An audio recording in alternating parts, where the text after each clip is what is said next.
Hey, this video is kind of an introduction to Inventor, where we're going to talk about opening apart, messing with some planes, how to sketch, how to extrude, just really the basic components of what you guys are going to start to use in order to make some 3D models. So when you open up Inventor 2020, you're going to see a screen that looks like this. Now, some of you may have an option of Start Learning and Start Working. Make sure you click on Start Working, that usually appears over on this side. But we're just creating a part for right now, so I'm going to go ahead and select Part, and then it's going to open up another screen where I can start to actually create that part.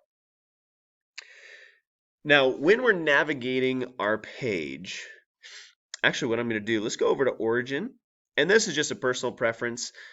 All of these planes and axes, I really like to see them. So I'm going to right click on each of these guys and click on visibility. So right click, visibility, right click, visibility, because personally I really like to see all of the planes and all of the lines and things like that, because it gives me a good idea as to where I'm at in the overall process. And now that I can see all of my planes, I'm going to start sketching on them.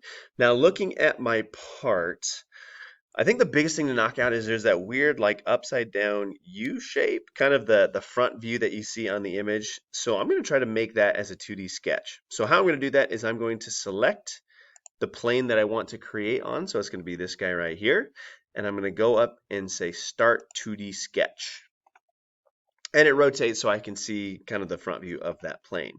And so now what I'm going to do is I'm just going to grab the line tool and I'm going to start creating my object. And personally, I like to center everything on that center point. So I think what I'm going to do is I'm going to start with the inner part of that shape and then kind of move my way outwards. And I don't really care about the dimensions quite yet because I can always go back and mess with that. Now, one thing to watch out for as we start to make the outline of this part is I'm trying to make all of these lines at right angles. So everything should be at 90 degrees, and you kind of see there's like a perpendicular symbol that's popping up in certain places, which is a good indication that I'm on the right track. And I'm just going to kind of connect that shape. Okay, so once I have the shape connected, notice that it kind of got rid of my line tool. I'm going to hit escape because I don't want to mess with the line tool anymore. But I do want to make all of these values the same as what we see in the document. And this is where it gets a little dicey because there's a lot of dimensions that we need to put on there. So kind of bear with me. So I think what I'm going to do is I'm going to make sure that my object is kind of centered around this point right here.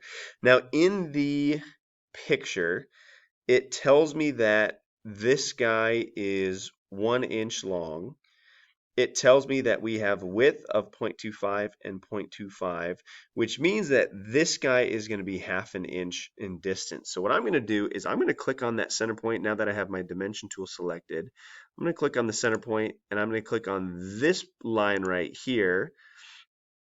And I'm going to say, hey, I want you to be 0.25 away from the center. And as we start to build this out, it's going to make everything right. So we're kind of like locked into that point right there. So I'm just going to go around and I'm going to type in all of our dimensions. So I'm going to click on the line. I'm going to bring it down a little bit. And this one is 1.25.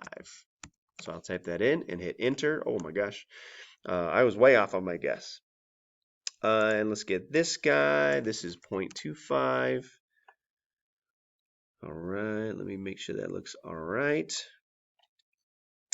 Let's see, we've got 0.75 from the top corner to the bottom line. So I'm going to select that little point and say, hey, I want distance to be 0.75. And it should make it a little less ugly. There we go. And just kind of take some time to go around and put all of our dimensions in. So this is going to be 1. Oh boy, that's ugly. 0.75. This guy is, what do we have? 0.25 again. So notice how this one got real weird. So maybe I dimension this guy because that says it needs to be 1 inch. Oh, things just got real weird. Okay. I didn't like that. So I'm going to hit Control Z a couple times and go back to my dimension tool.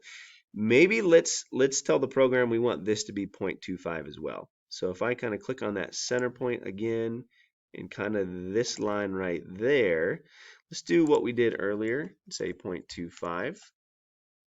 And maybe that'll make my dimensioning less freaky. So I'm going to go back and get this guy to be 1. There we go. And it's going to push it out to the size that I want. We also know that the distance between this guy and this guy is going to be 0.25. Same thing for this guy and this guy. Oh, it says it's already good to go. So I'm going to accept it because it's like, hey, dummy, it's already fine. And then I think the last thing I need is this guy to this guy is also going to be that same thickness, that 0.25. Okay. Hey, not too shabby. That looks pretty good. So we've got all of our dimensions that we need. I'm going to go up here to finish sketch, and it's going to take me back to my ISO view. I'm going to click on the home just to bring it out a little bit. Cool. So we've got our 2D image. Let's turn this into a 3D object. And the way we're going to do that is if we look at our ribbon, I'm going to click on the extrude tool. And it's going to give me the option of selecting a profile. And it looks like it already picked out the drawing that I just did, which is super, super handy.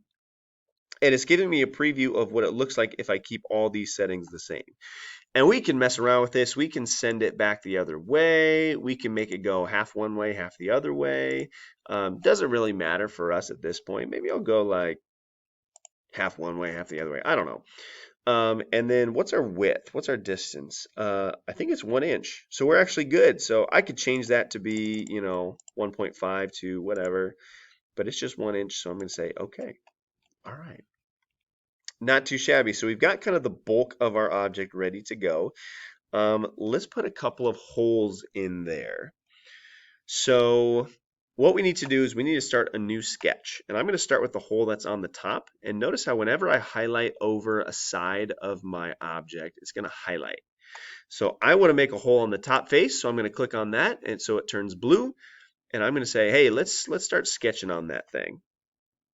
And I need a pretty fat circle. So I'm going to go up to my circle tool. And it's probably a good idea that I went half and half this way, half that way, because that center line ended up nice and perfect right in that spot. So it tells us, where are we at? 0.5. Do we even have a radius on here? Oh, 0.875. Okay.